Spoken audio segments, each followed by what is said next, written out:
বীর শহীদ শরীফ ওসমান হাদির নামাজের জানাজা আদায়ের জন্য সমবেত হয়েছে। তিনি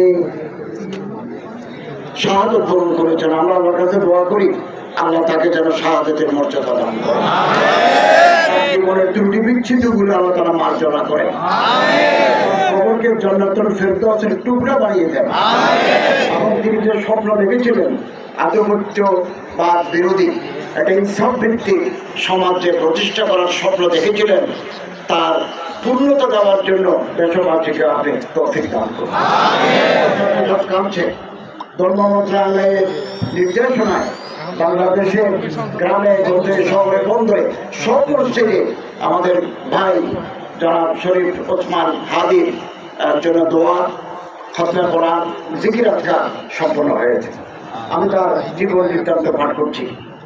1993 সালের 30 জুন ঝালকাঠি জেলার নরসিংদী উপজেলার জন্ম নেওয়া কবি শরীফ ওসমান হাদি বাংলাদেশের স্বাধীনতা ও সার্বভৌমত্বের প্রতীক হয়ে উঠেছেন।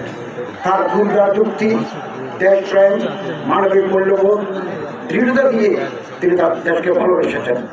জান দেব কিন্তু জুলাই দেব না, এই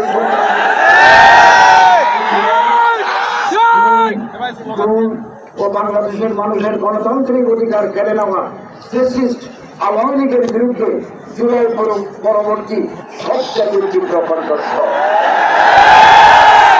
বাংলাদেশের সাংস্কৃতিক ন্যারেটিভ নির্মাণে শরীক হওয়ার জন্য প্রতিষ্ঠা করেছিলেন ইনকিলাব কালচারাল সেন্টার।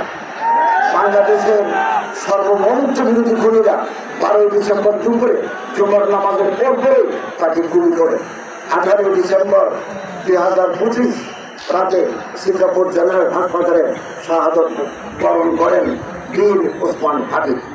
ওরা ওসমান হাদিকে বিচ্ছিন্ন করতে চেয়েছিল, আর ওসমান হাদি হয়ে উঠলেন আমাদের সবচেয়ে বড় প্রতীক, স্বাধীনতা এবং সর্বোদয় করুন এবং দেশের অসংখ্য নাজনে আদর দিয়ে আমরা তাকে সম্মানিত করুন।